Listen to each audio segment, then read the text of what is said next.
창세기 45장 7절에서 8절 말씀, 우리 한 목소리로 자막 보시면서, 또 가정 계신 분들도 또 자막 올려드릴 테니까 그거 보시면서 우리가 한 목소리로 읽었으면 좋겠습니다. 같이 읽겠습니다. 하나님이 큰 구원으로 당신들의 생명을 보존하고 당신들의 후손을 세상에 두시려고 나를 당신들보다 먼저 보내셨나니, 그런즉 나를 이로로 보내는 이는 당신들이 아니요 하나님이시라. 하나님이 나를 바로에게 아버지로 삼으시고 그 온 집의 주로 삼으시며 애굽 온 땅의 통치자로 삼으셨나이다. 아멘. 앞서 일하시는 하나님이란 제목으로 말씀 나눌 건데요. 말씀 나누기 전에 지난주 복습을 한번 하고 가겠습니다. 지난주 나눴던 말씀, 자녀됨의 권세, 자녀됨의 복을 나눴습니다. 우리 아까도 찬양했는데, 내가 하나님의 자녀된 것은 주의 은혜라 라고 얘기하는 그런 찬양했었잖아요. 하나님의 자녀된 것 자체가 큰 복이고 은혜입니다. 놀라운 권세죠. 지난주에도 말씀드렸지만, 창세기 3장의 범죄로 말미암아 하나님하고 우리 인간 사이는 완전히 끊어져 버린 관계가 된 거예요. 단절돼 버린 관계가 됐어요. 그래서 하나님의 원수가 되고, 약속 바깥에 있는 사람, 불순종의 자녀, 본질성 진노의 자녀가 우리의 원래 모습이었어요. 그런데 그런 우리를 하나님께서 자녀로 다시 나와 연결된 관계로 지내자라고 하나님께서 우리를 부르신 거예요. 그러니까 그게 가장 큰 은혜고 축복인 것입니다. 우리가 예수님을 창조주 하나님으로, 그리고 내 삶을 다스리시는 왕 그리스도로 모시고 살아갈 때, 그리고 우리 안에 거하시는 그 성령님의 뜻에 따라서 순종하며 살아갈 때, 우리가 이 자녀된 복과 권세를 누릴 수 있어요. 지속적으로 누릴 수 있습니다. 지난주 말씀을 간단하게 줄였어요. 지난 한 주간 그래서 자녀됨의 그 권세와 복을 충분히 누리고 사셨죠? 그랬을 거라고 믿습니다. 그렇게 사셨어야 합니다. 오늘은 미리 일하시는 하나님인데, 미리 일하시고 미리 행하시는 하나님인데, 자녀된 우리에게 하나님께서 어떻게 행하시는가를 일면을 엿보려고 합니다. 요셉 이야기 통해서 좀 보려고 해요. 요셉이라는 사람 다 알잖아요. 참 쉽지 않은 인생을 살아왔죠. 정말 힘든 인생을 살아왔습니다. 사실 그 아버지 야곱도 만만치 않은 인생을 살아왔어요. 그래서 그 야곱이 이집트의 요셉의 초청에 의해서 이집트로 오죠. 그 기근 때 이집트로 와서 파라오 앞에서 자기소개하면서 무슨 얘기 하냐면, 자기가 험악한 세월을 보냈다고 얘기를 해요. 험악한 세월을. 근데 정말 그래요. 그도 그럴 수밖에 없는 게, 태어날 때부터 형하고, 쌍둥이 형 에서하고 계속 이 반목과 갈등이 있는 상태로 태어났잖아요. 태어날 때부터 형의 발목을 잡고 태어났던 사람이 야곱이에요. 그래서 형을 속여가지고 또 그 죽 하나 것으로 장자권을 뺏고, 또 속여서 축복을 받으려고 했고, 또 그것으로 인해서 형의 어떤 보복이 두려워서 마다나바람으로 피해서 그곳에 라반 삼촌에게 피했습니다. 근데 거기서 오히려 또 삼촌인 라반이 야곱을 속이는 일들이 계속 있었죠. 라반의 딸인 라헬하고 결혼하고 싶었는데, 삼촌이 속여가지고 7년 어떻게 보면 노력봉사한 그 노동력의 대가로 라헬하고 결혼을 하려고 했는데, 막상 첫날 밤을 치르고 났더니 라헬이 아니고 레아였어요. 라헬도 주겠다. 근데 7년 더 일해라.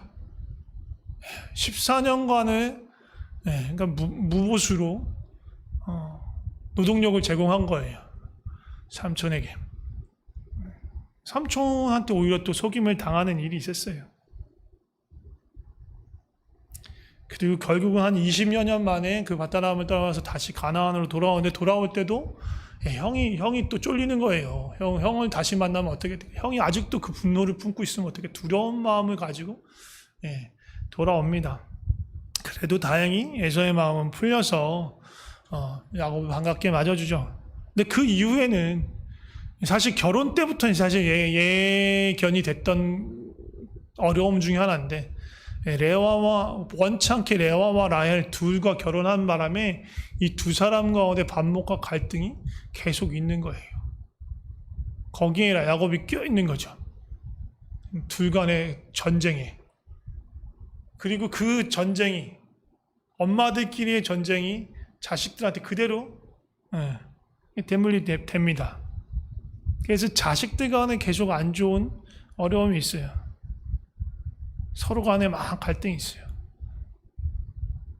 거기뿐만 아니라 그 이후로 장남인 루벤은 야곱의 정식 부인 아닌, 정식 부인은 레아하고 라헬인데, 정식 부인이 아니라 라헬의 몸종이었던 빌하가 그런데 자기 형제의 어머니예요. 그러니까 아버지, 정식 부인은 아니지만 아버지와 잠자리를 같이 하는, 어머니와 같은 그 사람이라. 그런데 그 사람하고 잠자리를 같이 합니다.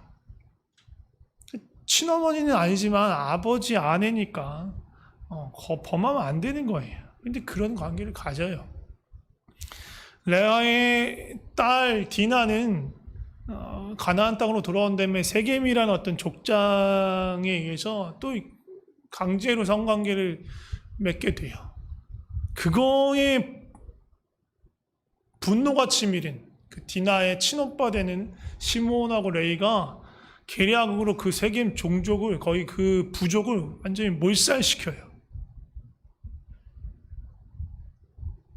근데 지금 이 야곱의 가족은 그렇게 세력이 큰 사람들 아니니까 이런 악행을 저질렀다는 것이 소문이 나면 주변으로부터 큰 어려움을 당할 수도 있는 거예요. 근데 이 레이와 시몬은 그런 거 없는 거예요. 앞뒤도 뒤도 없고 그냥 그 어떤 불같은 그런 마음으로 쏟아내 버린 거죠. 또 유다는 며느리와의 관계를 통해서 대를 잇는 또 안타까운 일도 있어요. 이런 게 이 야곱의 가족 안에 계속 있어 왔던 거예요. 그러니까 그런 걸 돌이켜서 생각해 보면 정말 험악한 세월을 보내온 거예요.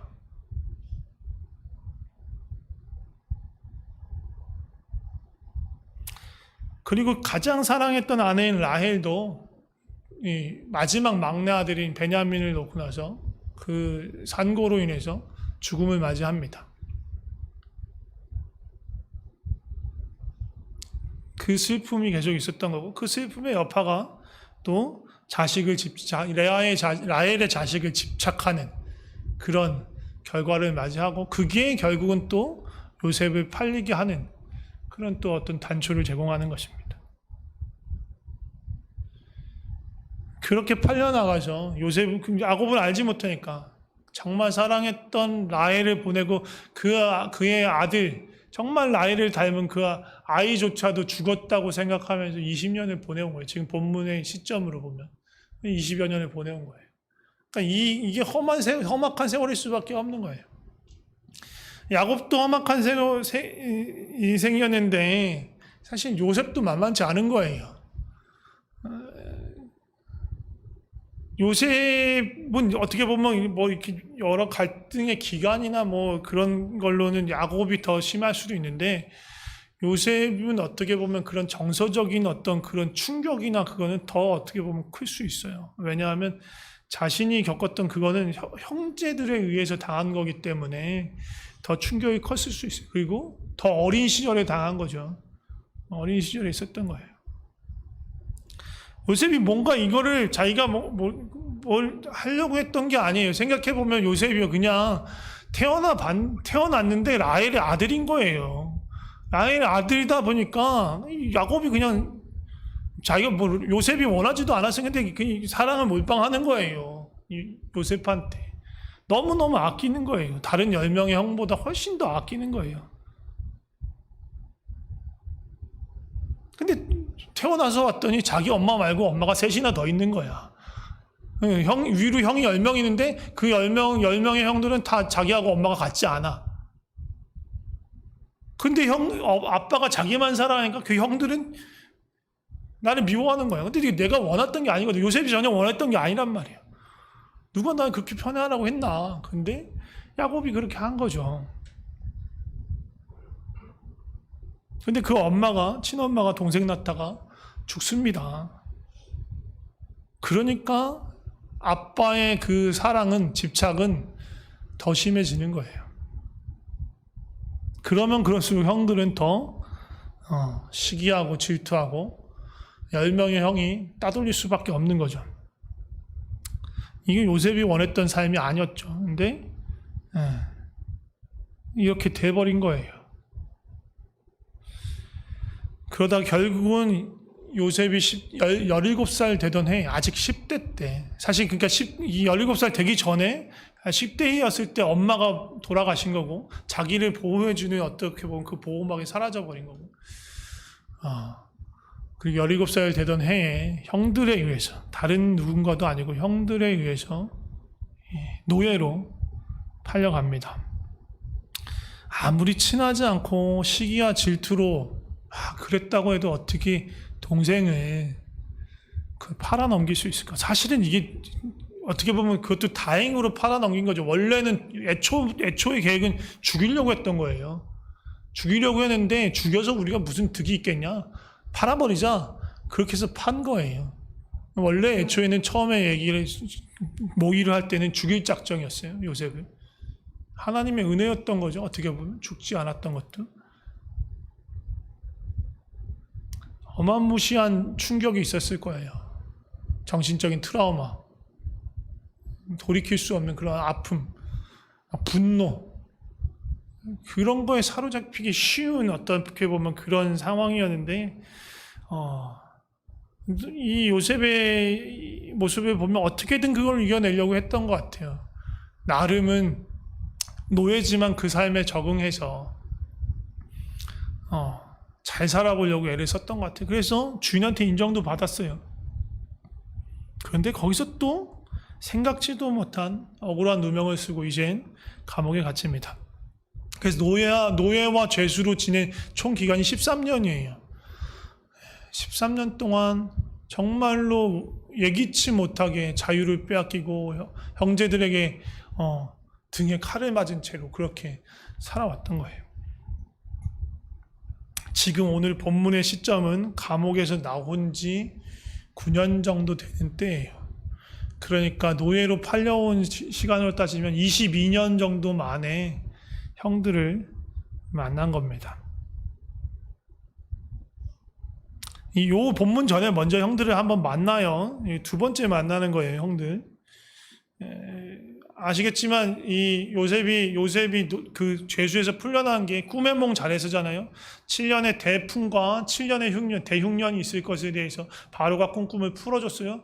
그리고 그것에 대해서 그 기간 동안 대비하고 준비할 수 있는 그런 책임을 맡을 수 있는 사람으로 바로가 요셉을 발탁해서 이집트에서 가장 높은 사람이 됐어요. 7년의 그런 대풍의 기간이 지나고 어마어마시한 가뭄의 때가 온 겁니다. 그게 이집트에만 덮친 게 아니라 근동 일대가 다 가뭄에 시달리게 된 거예요. 가나안 땅에 살던 이 야곱의 식구들도 이 기근에서 벗어날 수가 없었어요. 버티다가 이렇게 굶어 죽겠다. 가서 이집트에는 곡식이 예비되어 있대는데 가서 어떻게든 거래를 해서 곡식을 좀 사와라 라는 그런 아버지 야곱의 명을 받아서 10명의 형들이 이 이집트로 온 거예요. 그래서 형들을 처음에 요셉이 만납니다. 요셉이 자기의 신분을 밝히지 않아요. 정체를 밝히지 않아요. 왜냐하면 형들을 자기는 알아봤어요. 그런데 형들을 확신할 수가 없는 거예요. 형들이 어떤 삶을 살아왔는지에 대해서 확신할 수 없는 거예요. 그래서 어떻게 했냐면 10명의 형들 중에서 한 명 시므온을 잡습니다. 잡아서 볼모로 잡아놔요. 그리고 9명의 형들을 다시 가나안으로 보내서 동생 데리고 와라. 베냐민 데리고 와봐라. 그러면 내가 당신들을 믿겠다. 당신들 정탐꾼으로 스파이라고 생각하지 않겠다. 그리고 정상적인 거래를 할 테니까 동생 데리고 와봐라. 그 얘기를 해요. 그리고 돌아간 형들이요, 시므온이 잡혀 있음에도 불구하고 바로 돌아올 수가 없었어요. 바로 이집트 다시 올 수가 없었어요. 왜냐하면 아버지 때문이에요.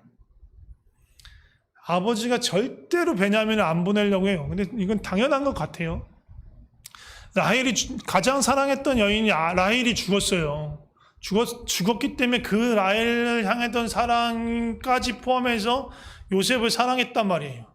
근데 요셉마저 죽었단 말이에요. 야곱이 알기로는 죽었단 말이에요. 그러면 라헬의 피부친 누구밖에 안 남았어요? 베냐민밖에 안 남았어요. 모르긴 몰라도 아마 요셉보다 더 심하게 베냐민을 감싸고 집착하고 베냐민을 놓아주지 않으려고 했을 거예요. 어디 보내지도 않았을 것 같아요. 늘 같이 있으려고 했을 것 같아요. 그러니까 이전에 요셉을 향했던 그거보다 더 심한 편애를 아마 베냐민에게 했을 거예요. 22년 동안. 충분히 그랬을 것 같아요. 야곱의 어떤 모습을 보면 그랬을 거예요. 그러니까 형들이 9명이 돌아와서 시므온 잡혀있으니까 시므온 풀려면, 데리고 오려면, 그리고 곡식을 더 얻으려면 베냐민 데리고 가야 됩니다라고 얘기를 해도 야곱 절대 안 들으려고 하는 거예요. 그렇게 할 수 없어. 야, 그랬다가 야 베냐민한테 큰일 나면 어떻게 할 건데? 야, 그건 안 돼. 절대 안 돼. 근데 처음 받아갔던 곡식이 무한정이 있는 게 아니잖아요. 결국 그 받아갔던 곡식이 다 떨어져 가는 거예요. 그대로 있다면 굶어 죽는 거예요. 굶어서 죽든지 베냐민과 함께 보내서 무슨 안 좋은 일이 있어서 혹시라도 안 좋은 일이 있어서 베냐민이 사고를 당하든지 둘 중에 하나를 선택할 수밖에 없는 거예요. 그런데 후자를 선택하면 그건 만에 하나 안 좋은 일이 생길 때 그런 거잖아요. 보내지 않으면 그냥 뻔해요. 죽을 수밖에 없어요. 그러니까 가능성 있는 걸 택하는 거예요. 그래, 위험하긴 해도 그래 베냐민 보낼게. 대신 유다 네가 책임져라. 그렇게 해서 보낸 겁니다. 그래서 본문 이 상황이 12명의 형제가 다시 완전체로 만난 시점이 본문의 시점이에요. 근데 이 형들을 처음에 만나서 보내고 돌아올 때까지 요셉의 마음이 어땠을까라는 생각이 좀 들었어요. 일단은 처음 만나기 전에 20여 년 만에 형들을 만나기 전에 요셉의 상황이 어땠을까? 그거에 대한 힌트가 41장에, 창세기 41장에 보면 이 요셉이 아들 둘을 낳는데 큰 아들의 이름이 므낫세고 둘째 아들 이름이 에브라임이에요. 근데 이 므낫세라는 이름이 잊었다라는 뜻이에요. 잊었다라는 뜻이고 그거에 대해서 그 이름을 왜 그렇게 지었는지가 창세기 41장 51절에 보면 풀어놨는데 뭐라고 하냐면 하나님이 내게 내 모든 고난과 내 아버지 온 집 일을 잊어버리게 하셨다 라는 뜻으로 아들 이름을 므낫세라고 지은 거예요. 그러니까 이 시점이 거의 이제 13년간의 종살이가 끝나고 얼마 이제 다시 어떻게 보면 자유의 몸을 입고 난 지 얼마 안 된 시점이었어요. 근데 그 모든 어려운 일로부터 나를 건지셨구나 라는 것을 이제 알게 된 거예요. 그리고 이제 나는 그 아팠던 일들은 내가 생각하지 않아야겠다. 왜냐하면 그립겠죠. 아빠가 보고 싶겠죠. 야곱이 보고 싶고 가나안 땅에 가고 싶은데 그걸 생각하면 동시에 형들이 떠오르잖아요. 형들이 떠오르면 또 어때요? 마음이 심란해져요. 막 분노가 차오르고 그렇게 되면 마음이 너무 뒤죽박죽이 되는 거예요. 그렇다 보면 잊고 싶은 거예요. 아예 떠올리기가 싫은 거예요.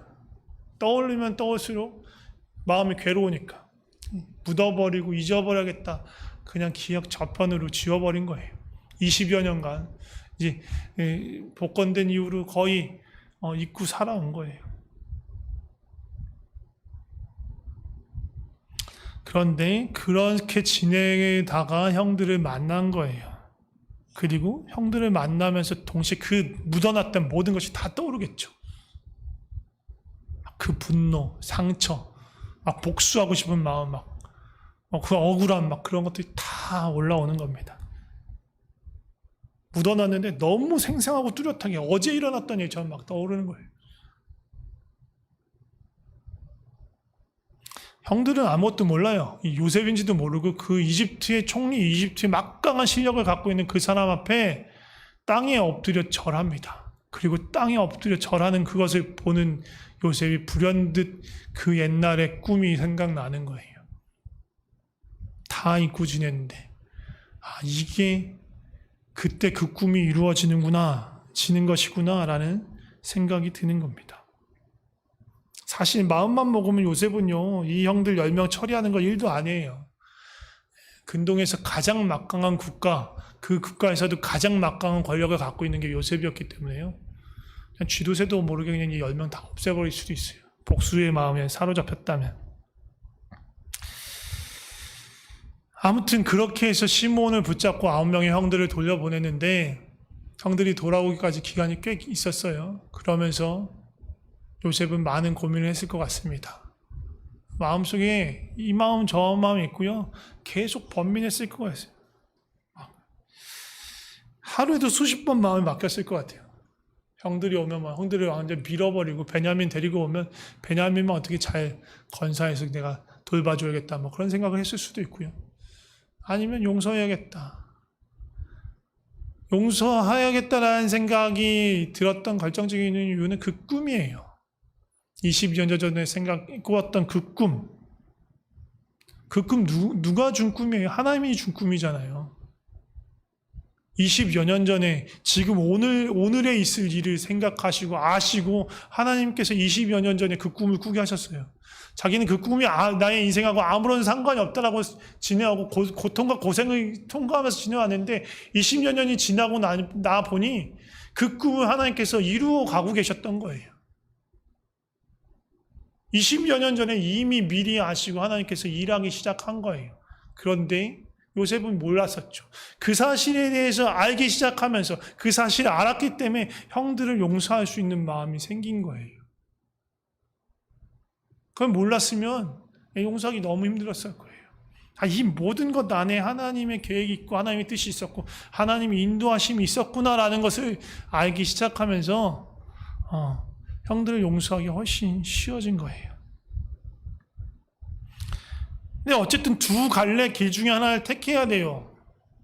분노와 복수를 택하든가 하나님의 계획과 하나님의 인도하심을 인정하고 형들을 용서하든가 둘 중에 하나를 택해야 돼요. 분노하고 이 복수심에 사로잡히면요, 하나님의 계획과 뜻에 대해서 어렴풋이 알았다고 해도요, 그걸 무시해버리면 돼요.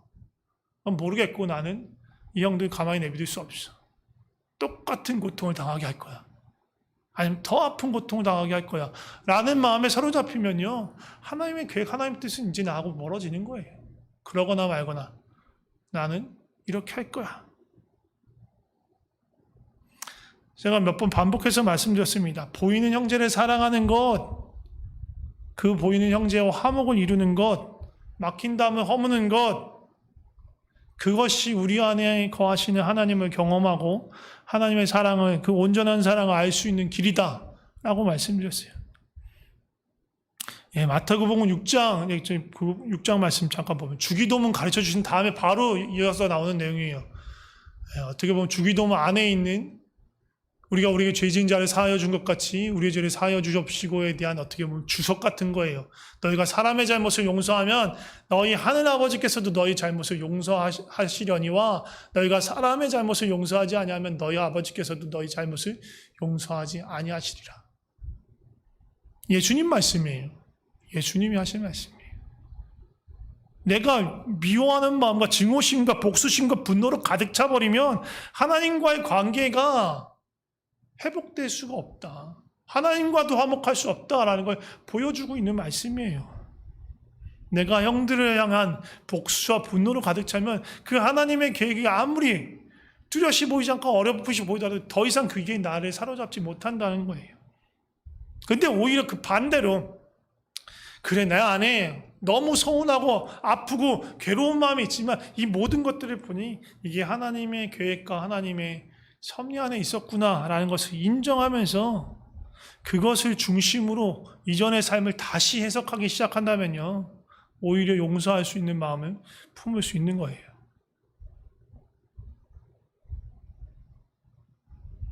그 선택의 기로에서 요셉은 후자를 택한 거예요.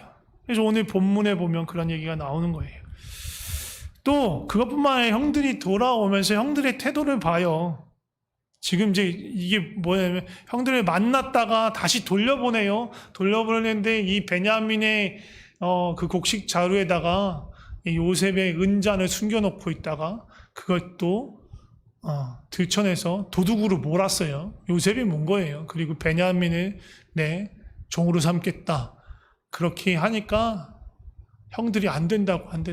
그렇게 하면 우리 아버지 죽는다고. 내가 대신 노예가 될 테니까 베냐민을 보내달라고 그 이야기를 합니다. 유다가 그런 얘기를 해요. 그러면서 형들이 변했구나. 하나님께서 이 형들 안에도 일을 하고 계셨구나. 그걸 볼 수 있게 되는 거예요.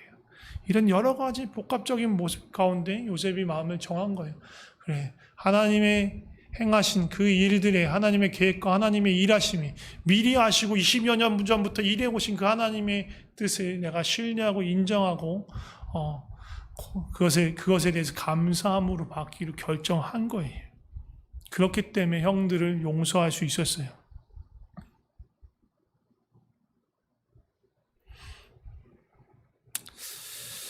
우리의 삶도 마찬가지예요. 우리가 지금 여기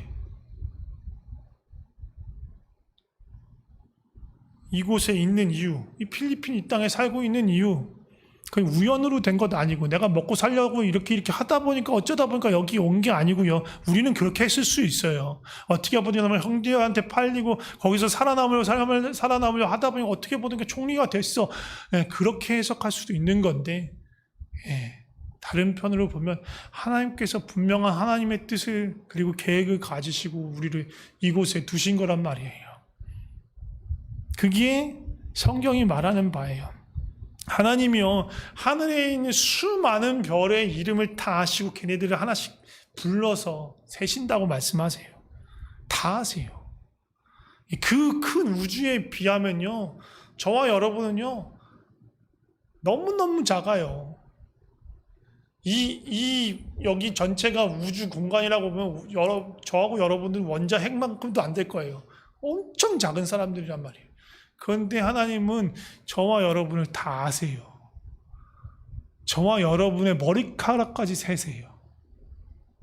그 하나님은 할 일이 없어서 그 머리카락을 세고 있다는 뜻이 아니에요. 그만큼 우리를 속속들이 다 알고 계신다는 거예요. 우리에게 관심을 갖고 계시다는 거예요. 우리를 사랑하신다는 거예요. 시편 139편에 보면 우리를 향해서 수많은 계획과 생각을 갖고 계시다고 말씀하세요. 우리가 태어날 때부터 엄마 뱃속에 있을 때부터 우리를 알고 계신다고 말씀하세요. 우리 앞뒤에 계신다고 말씀하세요.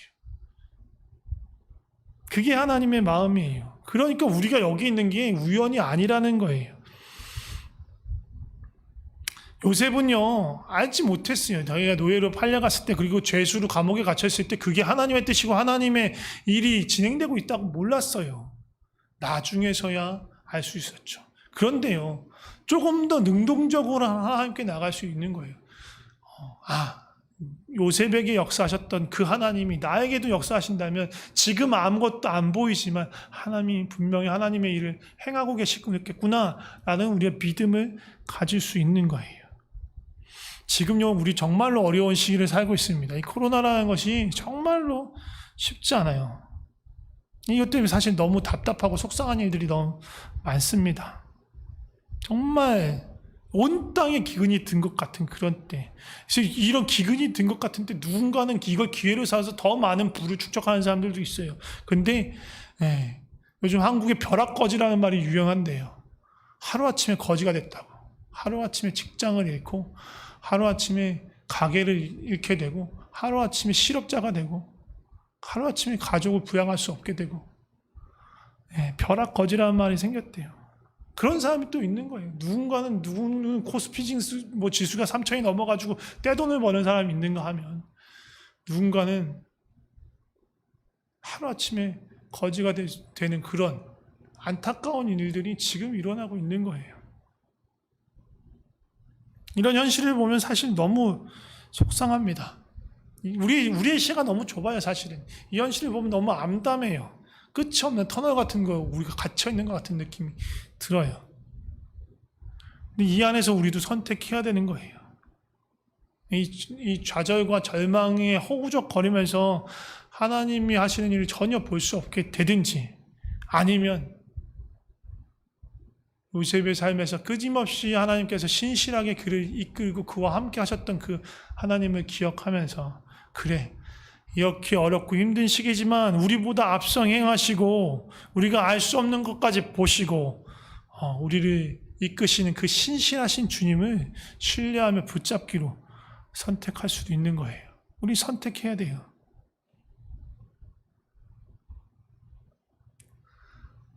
어떤 사람도 이렇게 생각할 수도 있어요. 내가 뭘 하건 말고 어차피 하나님께서 계획하시니까 하나님께서 이루어 가실 거 아니야.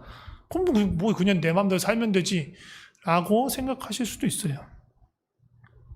하나님은 명확한 건, 하나님은 반드시 하나님의 일을 행하세요.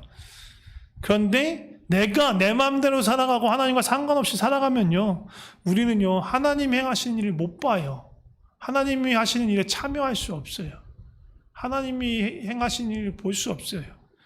에스겔 36장을 보면, 이거 에스겔 36장 37절 38절 말씀을 보면, 이 에스겔 36장에 보면 이스라엘 백성, 포로로 잡혀갔던 이스라엘 백성에 대해서 회복에 대한 약속의 말씀이 쭉 나와요. 그리고 36장 맨 끝에 37절 38절에 이렇게 말씀하세요.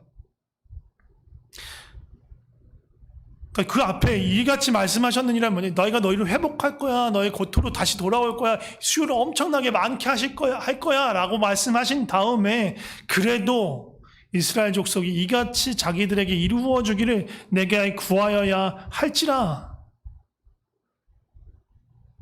내가 그들의 수요를 양떼같이 많아지게 하되 제사드릴 양떼 곧 예루살렘에 정한 절기의 양무리같이 황폐한 성읍을 사람의 떼로 채우리라.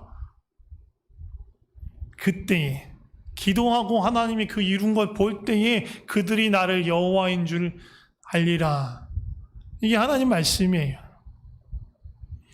하나님을 신뢰하고 하나님이 하실 일을 기대하고 주목하고 바라보면서 기도하는 그 사람은 하나님이 행하신 일을 보게 되고 하나님이 누구신지 알게 된다는 거예요. 그런데 하나님이 뭐 하시든 말든 하나님 알아서 하시겠지 하고 자기는 자기 마음대로 살아간다. 그럼 결코 하나님의 일을 볼 수 없는 거고요. 하나님이 누군지 알 수 없게 되는 거예요. 우리를 선택해야 돼요. 지금 정말로 어렵고 힘든 시기지만 우리를 붙드시는 그 신실하신 하나님, 이 모든 것 안에 하나님의 뜻을 이루어 가시고 우리와 함께 계시고 그 길로 인도하고 계신 그 하나님을 신뢰하고 믿음으로 바라보고 기대하는 마음으로 소망을 가지고 기도하며 주님 앞에 나아가야 하는 거예요. 두려움, 걱정, 좌절, 막 분노, 그런 거에 휩싸이면 하나님을 볼 수 없게 되는 거예요. 그런 거에 휩싸이지 말고 정말 선하신 하나님, 우리를 너무나 잘 아시고 사랑하신 하나님, 우리보다 훨씬 모르시는 것이 없었어. 장래일을 다 아시는 그 주님께서 우리에게 선한 일을 베푸실 것이라는 확신을 가지고 그것을 기대하며 주님 앞에 머무실 수 있었으면 좋겠습니다. 그렇게 되시기를 축복합니다. 하나님은요, 우리보다 앞서서 행하시는 분이십니다. 앞서서 일하고 계십니다. 지금도 우리 안에 일하고 계십니다. 제가 기도하고 마치겠습니다. 선하신 하나님, 하나님의 인자와 자비는 끝이 없습니다. 그 지혜는 무궁합니다. 우리는 알 수도 없고 볼 수도 없고 정말 어떻게 보면 답답함 가운데 있지만 하나님은 여전히 하나님의 일을 행하고 계십니다. 우리는 지금 이 코로나라는 정말 끝도 없이 답답한 이 어둠 가운데 있는 긴 터널을 지나고 있습니다. 삶은 점점 힘들어지고 팍팍해져 가고 있습니다. 걱정과 두려움이 우리를 엄습할 때도 있습니다. 그러나 주님, 우리가 주님을 붙들게 하여 주시옵소서. 지금도 주의 일을 행하고 계신 선하신 주님께서 주의 그 선하신 일을 드러내 주실 것을 우리가 기대하며 주님을 붙들게 하여 주시옵소서. 믿음이 잃지 않고 주님을 신뢰하며 끝까지 주님 곁에 붙들어 있게 하여 주시옵소서. 주님, 우리 믿음이 연약해서 흔들릴 때도 있습니다. 주님이 우리를 붙들어 주셔야 됩니다. 우리의 믿음을 지켜주셔야 합니다. 연약한 우리를 붙잡아 주시옵소서. 힘들지만 우리가 서 있는 바로 이곳에서 주님께서 우리를 통해서 하실 일이 있을 줄 믿습니다. 우리 옆에 있는 아주 작은 사람, 소자 한 명에게 주님의 이름으로 주님께 대하듯이 작은 물 한 잔 대접할 수 있고, 우리가 베풀 수 있는 작은 선행과 친절을 베풀면서 우리를 통해서 주님의 일이 나타나게 하여 주시옵소서. 우리를 통해서 주님께서 계획하신 그 모든 일들이 다 이루어지길 소망합니다. 신실하신 주님께 우리의 삶을 맡깁니다. 예수님의 이름으로 기도드립니다. 아멘.